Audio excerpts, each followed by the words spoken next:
Bismillahirrahmanirrahim. Assalamualaikum warahmatullahi wabarakatuh.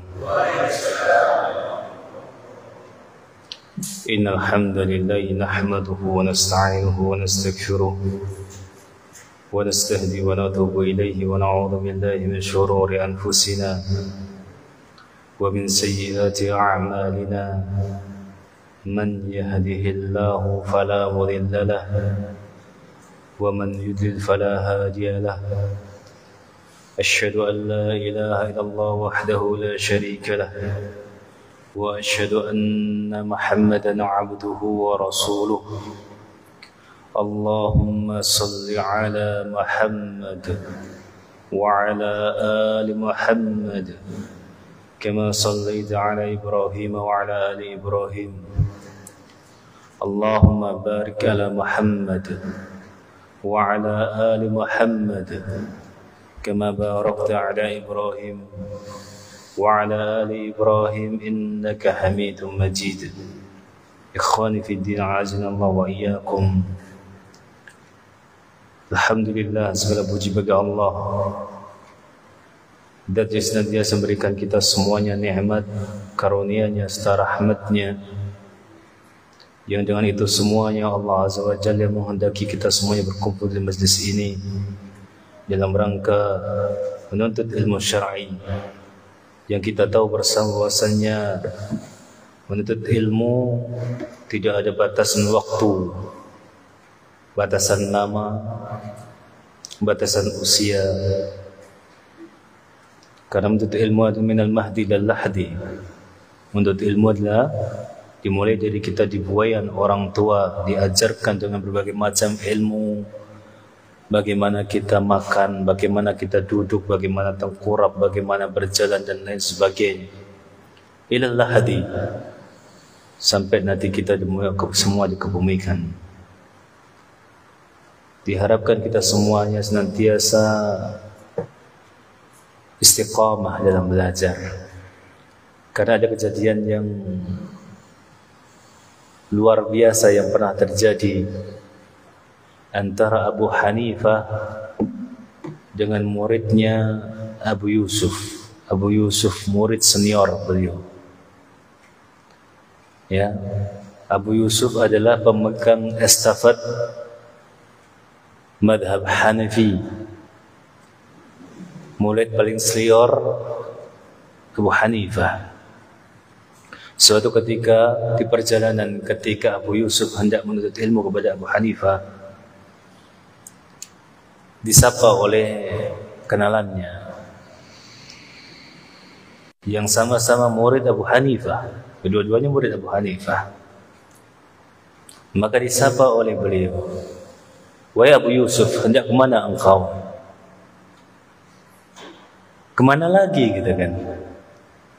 Kalau waktu-waktu begini saya berjalan ke sana, pasti kemana arahnya? Majlis Abu Hanifah. Majlisnya Abu Hanifah. Kata sahabatnya tadi, "Wahai Abu Yusuf, suatu hari aku pernah mendengar Abu Hanifah itu berbicara tentang engkau. Bahwasannya engkau itu sudah diharapkan menggantikan beliau untuk mengajarkan umat manusia. Lantas untuk apa engkau belajar lagi?" kata orang tersebut. "Engkau sudah diharapkan oleh Abu Hanifah menggantikan posisi beliau. Kalau Abu Hanifah meninggal, pasti beliau yang gitu. Karena murid senior.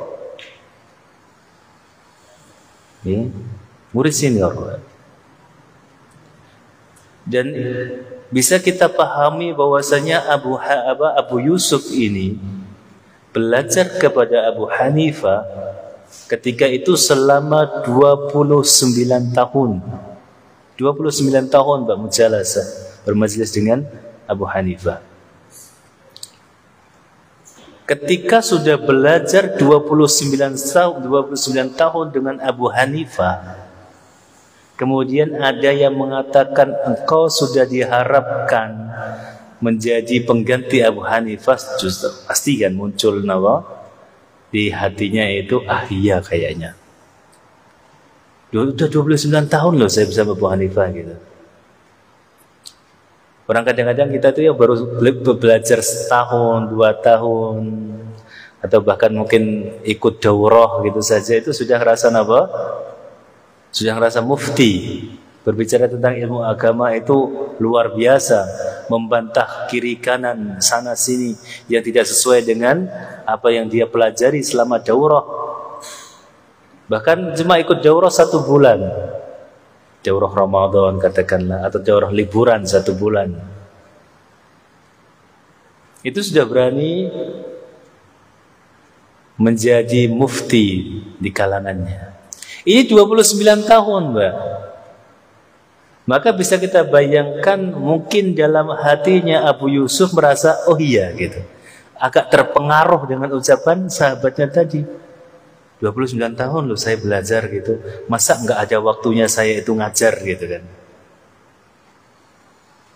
29 tahun saya itu belajar dengan Abu Hanifah, kapan lagi gitu saya aja tampil gitu. Maka suatu hari ketika Abu Hanifah rahimahullah ta'ala hendak mengajar murid-muridnya, beliau dikejutkan dengan majelis lainnya. Ada majelis lagi. Beliau melihat ada majelis lagi selain majelis beliau, Abu Hanifah. Maka Abu Hanifah bertanya pada muridnya yang ikut menulis, apakah ada seorang alim yang datang kepada kita? Yang dari jauh mungkin mampir ke daerah kita ini? Nggak ada gitu. Nih. Terus lantas siapa itu yang bermajelis, yang membuka majelis di sini yang dekat dengan majelisku? Maka di antara muridnya ada mengatakan itu majelisnya Abu Yusuf. Dan banyak juga Pak yang ngaji di Abu Yusuf. Majelisnya Abu Yusuf. Tidak ada batasan usia, tidak harus sampai kapan kemudian saya harus mengajarkan. Menuntut ilmu itu nggak ada batasannya. Sampai kapanpun engkau harus menuntut ilmu. Maka Abu Hanifah menyuruh salah satu muridnya yang ada di majelis tersebut datang ke majelisnya Abu Yusuf, berbawa pertanyaan begini.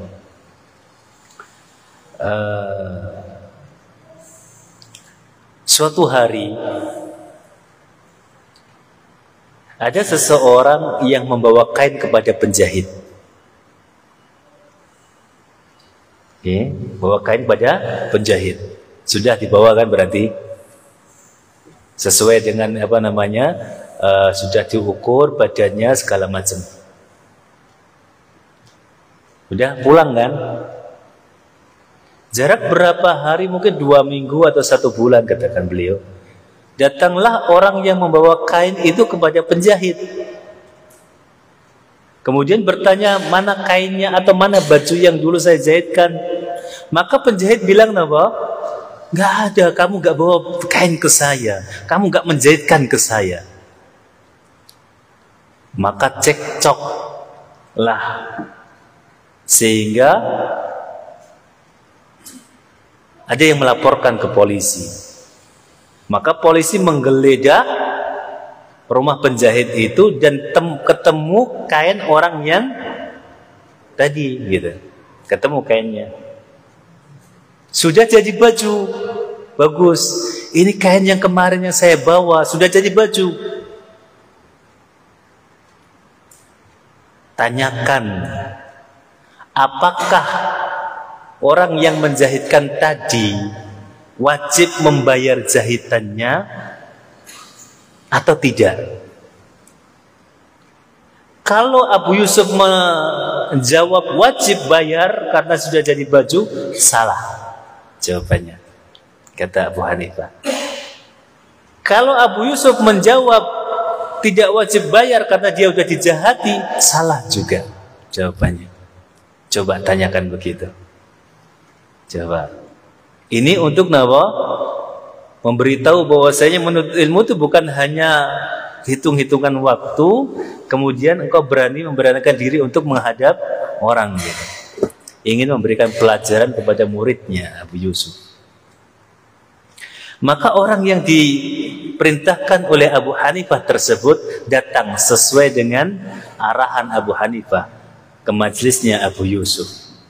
Ketika di sesi tanya jawab, dia ajukan pertanyaan yang sama sebagaimana yang diinginkan oleh Abu Hanifah. Pertanyaan yang sama tadi, Pak. Bagaimana gitu kan? Jadi dijelasin, suatu hari orang itu membawa kainnya ke penjahit. Kemudian sudah diukur, sudah selesai, pulanglah yang membawa kain. Jarak 1 bulan ketika orang yang membawa kain itu ke penjahit, tiba-tiba penjahitnya bilang, enggak, kamu enggak bawa kain kepada saya. Saya pun enggak kenal engkau. Gitu kan? Katakanlah seperti itu. Maka cekcok, dipanggillah polisi. Polisi menggeledah rumahnya penjahit dan ketemu kainnya. Orang yang membawa tadi sudah jadi baju. Pertanyaannya, apakah yang membawa baju tadi wajib membayar upah jahitan? Karena apa? Di waktu dibawa apa bentuknya? Kain. Ketika ketemu sudah jadi apa? Baju. Apakah yang membawa kain tersebut harus membayar jahitannya ataukah tidak? Kata Abu Yusuf pertama kali mengatakan, oh iya, wajib bayar dia karena sudah jadi bajunya. Maka beliau mengatakan salah jawabannya gitu. Terus dipikir, oh apa ya gitu kan? Ternyata diralat. Oh ya udah diralat. Enggak harus bayar gitu. Enggak wajib. Salah juga gitu. Maka Abu Yusuf itu melihat si penanya. Dilihat orang ini bukan apa? Bukan orang yang mengetahui ilmu yang begitu dalam sampai detail ini. Abu Yusuf sudah sadar kalau ini pertanyaan titipan. Pertanyaan apa? Ngetes, pertanyaan titipan. Maka Abu Yusuf langsung segera menuju ke majelisnya Abu Hanifah. Enggak peduli itu Pak, murid-muridnya itu mau dia itu langsung menuju ke majelisnya Abu Hanifah. Ya, bertanya kepada Pak, ya Abu Hanifah, wahai Abu Hanifah. Ya, aku bertanya soal yang engkau sudah tahu soalnya gitu. Dia tahu kalau yang bawa itu pasti Abu Hanifah. Ketika sesi tanya jawab, enggak diwaros sama sekali Pak sama Abu Hanifah, enggak didengar sama sekali, sehingga tanya terus sampai benar-benar di hadapan beliau Abu Hanifah. Ya. Sampai benar-benar memang dia ingin tahu jawabannya. Bertanya sekali enggak ditanggapi, tanya lagi ngangkat tangan enggak ditanggapi, sampai benar-benar Abu Yusuf berada di hadapannya Abu Hanifah. Dan dia tanyakan pertanyaan yang sama. Apa jawabannya Abu Hanifah? Apa kira-kira Pak? Nah, Sinta. Soalnya bayar keliru, gak bayar keliru. Nah, kata Abu Hanifah, tafsil. Kalau ukuran bajunya, ukuran yang membawa kain pas ketika dipakai, dia harus bayar. Karena dari awal mungkin niatnya udah bagus, pengen jahitin, buat orang tersebut. Hanya nggak tahu kenapa di akhir-akhir mungkin karena sudah lama nggak diambil-ambil, jadi bikin cerita, gitu kan? Kalau ukurannya pas dengan yang tukang penjahitnya, nggak usah dibayar. Berarti dari awal dia udah mau ngambil kainnya, gitu. Dari awal dia sudah niat buruk mau mengambil kainnya. Nggak semua ilmu, nggak semua jawaban tuh harus A dan B. Nggak semua hitam putih. Bahkan ketika itu dijawab enggak harus bayar, salah juga. Kenapa? Kan udah dijahitin. Gitu. Kalau dia bayar juga salah, dia udah dijahatin gitu. Udah dijahatin sampai nggak mengaku sampai harus Coba jenengan kira-kira jahitin, tukang jahit ngomong ini tiba gak tahu, gak ngerti, sampai gak nggawa kan kerasa dijahati. Sampai umek, sampai nyeluk polisi, serang-serang tak bayari kan. Maka ditafsir, ketika ukurannya pas dengan yang membawa kain, pemilik kain tersebut, dia harus bayar. Tapi ketika baju yang sudah jadi itu pas ukurannya dengan penjahit, dia nggak harus bayar. Ketika tahu itu, Abu Yusuf nggak pernah meninggalkan majelis Abu Hanifah sampai Abu Hanifah meninggal, sekalipun nggak pernah. Abu Yusuf tersadar hanya pertanyaan seperti itu saja aku nggak bisa menjawab. Jadi menuntut ilmu itu bukan ukuran lamanya waktu, bukan usia kita. Karena menuntut ilmu itu nggak ada batasan waktu. Engkau masih kecil menuntut ilmu, monggo. Sudah tua menuntut ilmu, silakan. Nggak ada batasan usia. Dan jangan merasa kalau sudah lama menuntut ilmu kemudian merasa bosan. Bolak-balik kok itu, bolak-balik kok menuntut ilmu, bolak-balik kok ngaji, bolak-balik kok itu.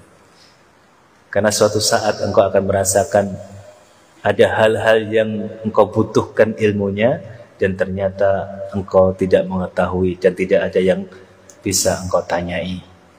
Maka belajarlah, jangan pernah patah semangat.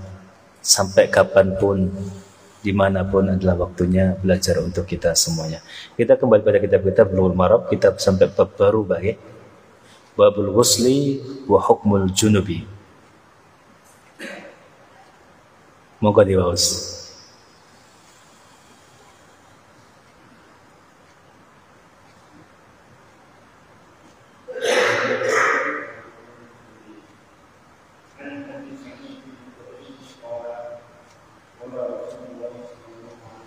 Sallallahu alaihi wasallam.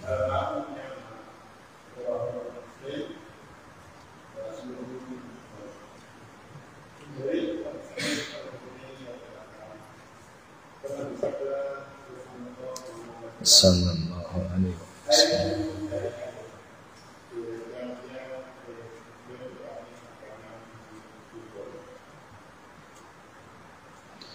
Dari sahabat yang mulia Abu Sa'id Al-Khudri radhiyallahu ta'ala anhu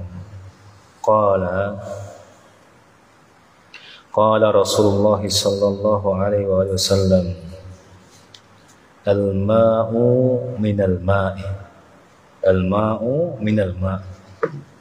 Kalau dalam bahasa balaghah namanya itu jinas. Jinas itu dua kata yang kalimatnya sama, maknanya beda. Ini ma' yang pertama dengan ma' yang kedua itu maknanya beda. Ya. Seperti kalimat nama Yahya, yang pertama nama, yang kedua Yahya, yang kedua hidup. Gitu. Nama kalimatnya sama, Yahya. Yahya yang pertama, yang dimaksud yang pertama Yahya nama, yang kedua Yahya hidup. Ini ma'u minal ma' yang pertama maknanya berbeda dengan ma' yang kedua. Kalau dalam ilmu balaghah namanya jinas. Jinas tam, jinas yang sempurna. Karena hurufnya sama, jumlahnya sama, hanya beda maknanya.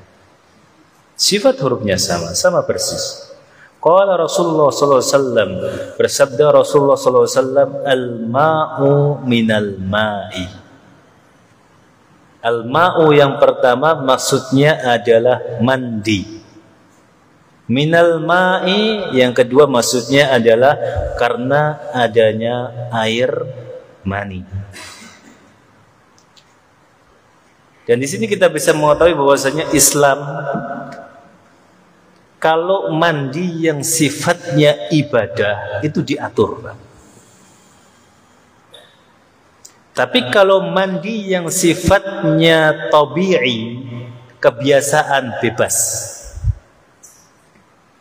Katakanlah misalnya orang Indonesia mandinya begini, silahkan. Orang Eropa mandinya begini, silahkan. Atau misalnya ada orang yang di daerah Eskimo sana misalnya gitu, mandinya beda, silahkan. Untuk mandi yang tabiat. Tapi ketika mandi itu bersifat ibadah, mandi yang berkaitan dengan syariat, maka itu diatur oleh Islam. Diatur oleh Islam. Maka mandi junub itu kalau jenengan mau yang sempurna, itu tidak asal menumpahkan air ke badan kita. Tapi apakah ketika kita tidak tahu caranya, kemudian yang penting mandi seluruh badan dengan niat mandi junub, cukup apa tidak? Cukup. Tapi tidak sesuai dengan sunnah beliau SAW. Sebagaimana ketika jenengan mandi nggih, mandi biasa. Tapi jenengan basahin semuanya karena niat sama wudu. Karena kalau jenengan mandi pasti anggota wudu niku kebasahan semua, nggih napa mboten? Maka itu cukup, nggak usah wudu lagi. Tapi kalau mandi gak ada niat wudu, ada jenengan harus wudu lagi. Jadi jenengan misalnya saya mandi mau sholat duhur, mandi biur semua mandi kena air. Ketika jenengan mandi sekalian niat wudu di situ, sekalian wudu juga gitu kan, maksudnya ya kena karena kena basah semuanya, bahkan lebih bagus basahnya.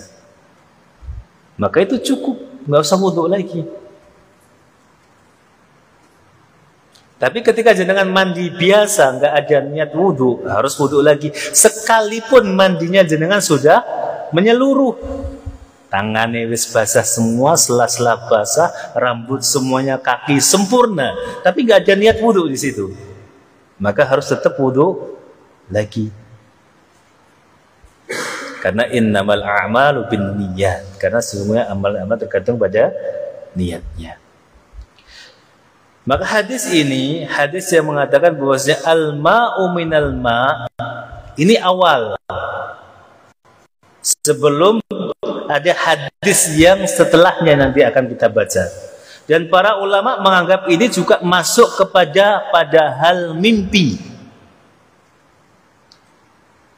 Al-ma', mandi wajib minal ma' karena adanya air mani ketika bab mimpi.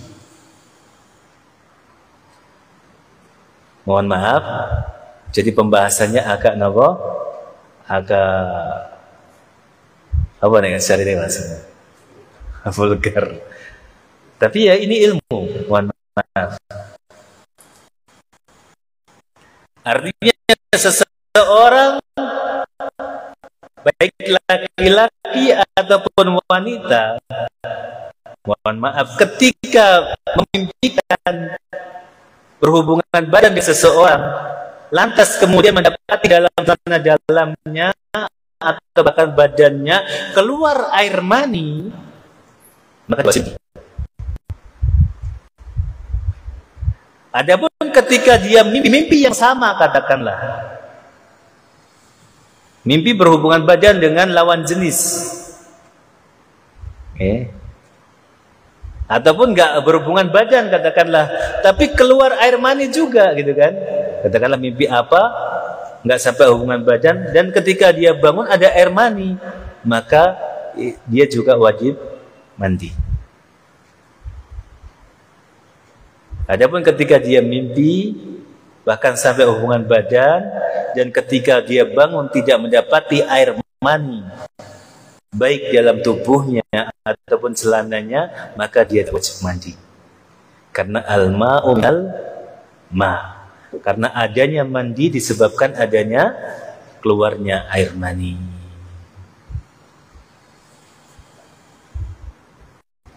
Paham Pak?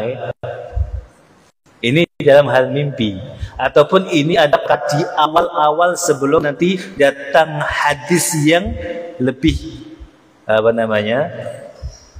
lebih detail lagi dalam masalah jima. Kalau hukum asal demikian, jenengan harus mandi kalau ada air mani. Maka ada yang berpendapat bahwasannya ketika jenengan mohon maaf berhubungan badan tidak sampai keluar, maka jenengan nggak mandi memakai hadis ini. Ada yang pendapat demikian, Pak.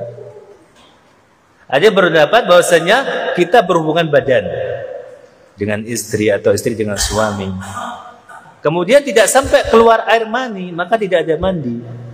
Ada yang berpendapat demikian. Akan tetapi pendapat ini adalah pendapat yang syadz, pendapat yang tidak kuat, yang rapuh, meragukan untuk dipegangi pendapat ini. Karena apa?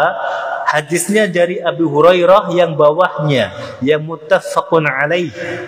Wa an Abi Hurairah radhiyallahu ta'ala anhu qala Rasulullah sallallahu alaihi wasallam idza jalasa baina syu'abi al-arba' thumma jahadaha faqad wajaba al-ghuslu. Dari Abi Hurairah, semoga Allah meridainya, bahwasanya Rasulullah sallallahu alaihi wasallam bersabda, "Idza jalasa baina syu'abihal arba'," ketika engkau telah duduk di antara 4 cabang istrimu. Maksudnya adalah kiasan jima, Pak. 4 cabang yang dimaksud bisa tangan, 2 tangan dan 2 kaki, atau 2 betis dan 2 paha, atau apapun itu kiasan jima. Itu enggak penting. Pokoknya ya begitulah. Nanti dijelaskan malah yang itu. Jenengan ngerti dia, Pak. Pokoknya itu kiasan dari yang namanya jima. Summa jahadaha. Kemudian dia sudah apa? Jahadaha. Sudah bersungguh-sungguh dalam apa? Berhubungan badan. Sudah bersungguh-sungguh artinya apa? Sudah terjadi itu. Faqad wajabal ghuslu, maka hal itu sudah mewajibkan seseorang tersebut mandi junub. Sekalipun wa illam yanzil. Dalam riwayatnya ditambahi Imam Muslim wa illam yanzil, meskipun dia tidak keluar air maninya. Ini lebih apa? Lebih soreh, lebih jelas. Hadis ini lebih jelas, dan ini apa? Menjelaskan hadis yang sebelumnya yang kita baca itu. Al-ma'u minal ma', air, adanya mandi karena adanya air mani itu umum. Apakah ini untuk mimpi? Apakah ini untuk berhubungan badan? Ini masih umum. Sedangkan untuk hubungan badan, bahkan para ulama, mohon maaf, memberikan batasan.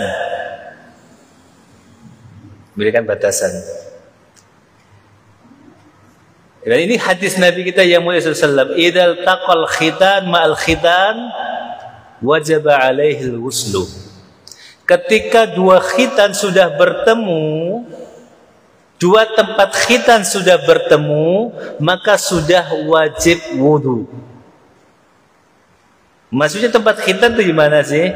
Kalau laki-laki kan khitan itu dipotong yang tempat menutupi apa? Kepalanya. Nggih?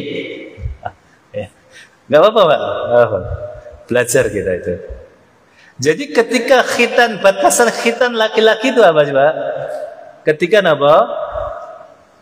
Ketika mohon maaf kepala zakar itu sudah tercelup khitan, batasan khitan ini sudah ketemu kepada khitan, karena wanita khitan itu sunnah hukumnya. Dan khitannya wanita itu apa? Dilukai sedikit. Dilukai saja, bukan dipotong, nggak ada yang dipotong, dirobek dikit, dilukai itu khitannya. Beda dengan khitannya kita. Kalau khitannya kita dipotong, kalau wanita dilukai saja, disayat dikit.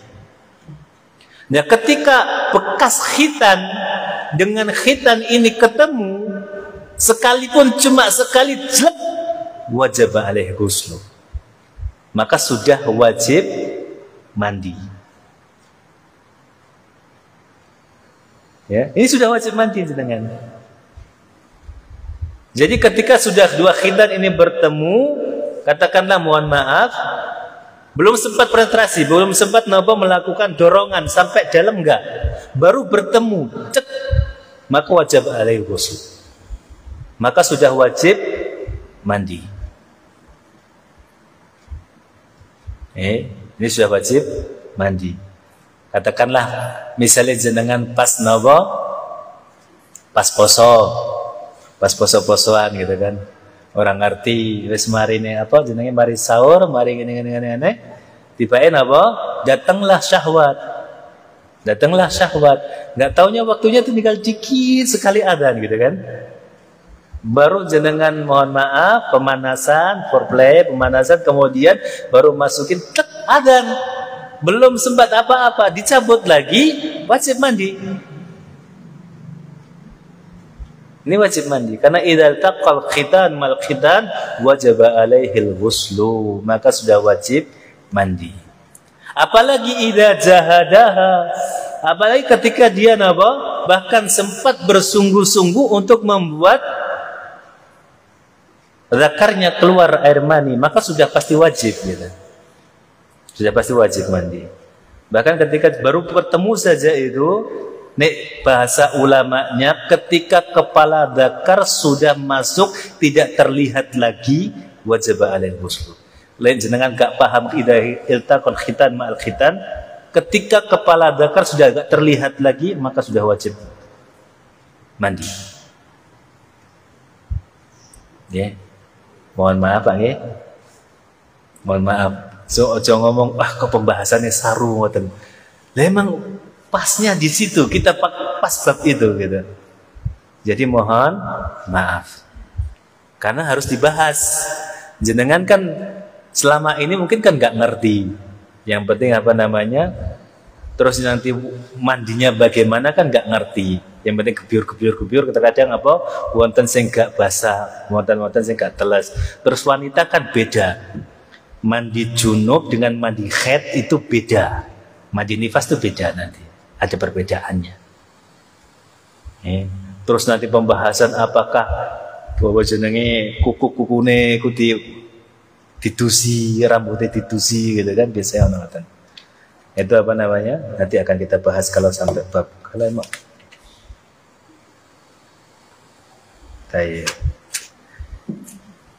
maka idza jalasa baina syu'abihal arba, ketika sudah duduk di antara 4 cabang wanita,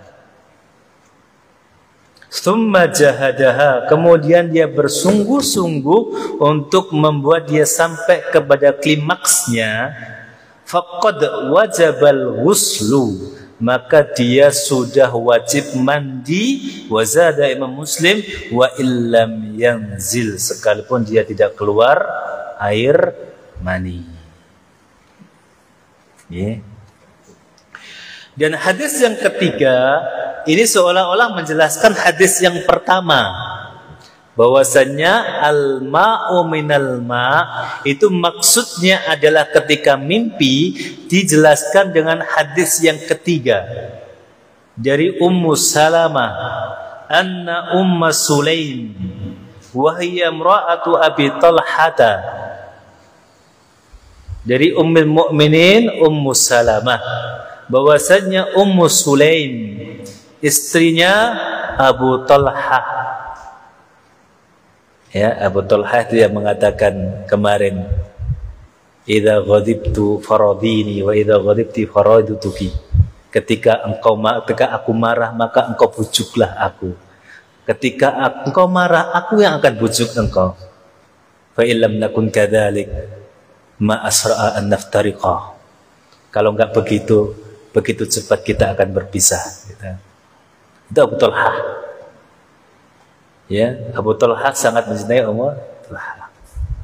Jadi ketika dia mengatakan kepada istrinya, kalau aku marah, engkau bujuklah aku. Kalau engkau marah, maka aku akan berusaha untuk membujukmu. Kalau hubungan ini nggak kita hiasi dengan demikian, maka akan cepat sekali kita berpisah. Cerai itu akan cepat sekali. Yang namanya hubungan antara suami istri ditemukan besar ketika sudah punya ego masing-masing dan berhasil mendapatkan didikan masing-masing di tempatnya masing-masing. Katakanlah yang di rumah ini dididik begini, yang di rumah itu dididik begitu. Didikan berbeda, kultur keluarga berbeda, ilmu yang didapatkan berbeda. Ketemu sudah besar, nggak ada konflik tuh nggak mungkin, Mbak, nggak mungkin. Nggak ada konflik tuh nggak mungkin. Ya. Karena kita dididik sebagai orang yang memiliki karakter sendiri-sendiri. Itu ketika kecil. Kalau jenengan sekarang dididik karakternya udah nggak masuk. Jenengan sekarang mau dirubah bagaimana, itu yang keluar tuh yang dulu, pasti karakter yang dulu. Karena untuk mendidik karakter itu di usia-usia dini. Maka seseorang itu akan punya karakter yang ambisius, ada karakter yang yang karakter yang tidak mau mengalah, ada karakter yang tidak mau cepat menyerah, ada karakter itu dimulai dari dini. Sekarang jenengan mau ngasih orang-orang itu pada saat ketika sudah gede nggak mempan. Setiap awalnya kalau dia punya karakter mas akan kalau dari awal dia karena dididik oleh orang tuanya suka hidup yang serba diberi, dicukupi, serba di kemudahan, diberi kemudahan, dia mau didik bagaimanapun dia akan kembali kepada karakter tersebut. Karena itu yang nempel.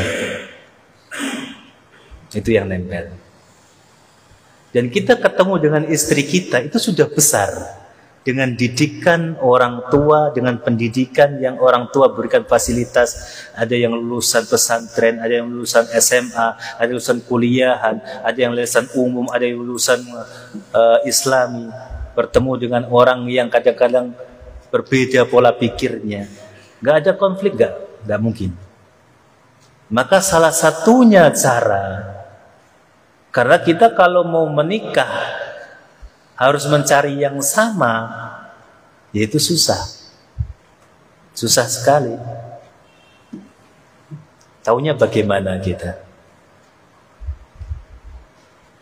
Karena terkadang kita bertanya saja itu kadang jawabannya belum tentu jujur gitu kan. Kita tanya, apakah engkau begini, karena ingin cepat-cepat nikah, dibikin yang bagus. Enggak, saya itu begini. Dan terlihat karakter aslinya ketika mungkin sudah 1 tahun, 2 tahun, bahkan ketika sudah 10 tahun sudah nggak ada malu-malu lagi, itu terlihat karakternya aslinya. Maka kalau kita tidak siasati dengan ketika engkau marah, aku yang akan membujukmu. Tapi ketika aku marah, tolonglah bujuk aku, maka hal ini tidak akan mungkin terjadi, bisa langgeng. Sementara di sisi lain, semua jin, semua setan berlomba-lomba ingin memisahkan pasangan dengan pasangannya, seseorang dengan pasangannya. Bukankah kita sering disampaikan satu hadis bahwasanya bahwa iblis itu arsyuha alal ma, dan iblis itu tempat tinggalnya di air. Iblis itu tempat tinggalnya di air. Di banyak air tuh iblis di situ. Dan yang paling dekat dengan singgasana iblis itu orang setan-setan yang mempunyai nama besar di sisi iblis. Mungkin yang sudah berhasil menghasut kaum Lut gitu, mungkin yang sudah berhasil menghasut kaum Nuh dan lain sebagainya. Itu duduk di dekatnya iblis. Kalau iblis itu nggak turun tangan, Pak, jarang sekali. Jarang sekali iblis turun tangan. Yang turun tangan itu cuma setan-setan suruhannya. Ketika hari laporan tiba, semua melaporkan, wahai iblis, saya berhasil membuat seseorang berbuat ini. Saya berhasil membuat seseorang berbuat itu. Saya berhasil membuat seseorang zina. Saya berhasil membuat seseorang mencuri. Saya berhasil membuat seseorang mabuk-mabukan. Saya berhasil membuat seseorang berantem dan lain sebagainya. Gak dianggap belum apa-apa. Maka datanglah seorang setan yang mengatakan, wahai iblis, saya sudah berhasil memisahkan fulan dengan istrinya. Dia mengatakan apa? Ya. Ni'mal anta, engkau yang sebaik-baiknya. Engkau yang terbaik. Ketika setan itu berhasil memisahkan suami dengan istrinya, engkau yang terbaik, sini.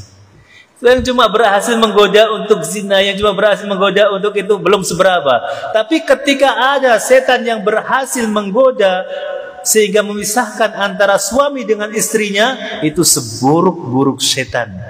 Dan sebaik-baik setan di sisi iblis.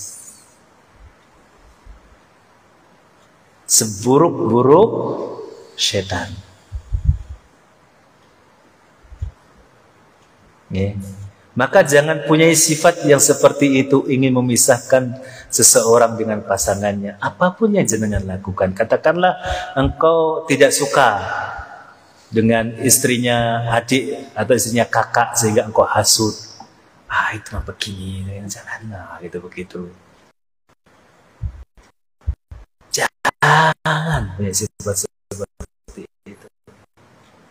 Ataupun sebaliknya kan, karena engkau mencari orang yang sudah itu, engkau hasut dia sehingga berhasil pisah dengan suaminya atau pisah dengan istrinya. Jangan seperti itu.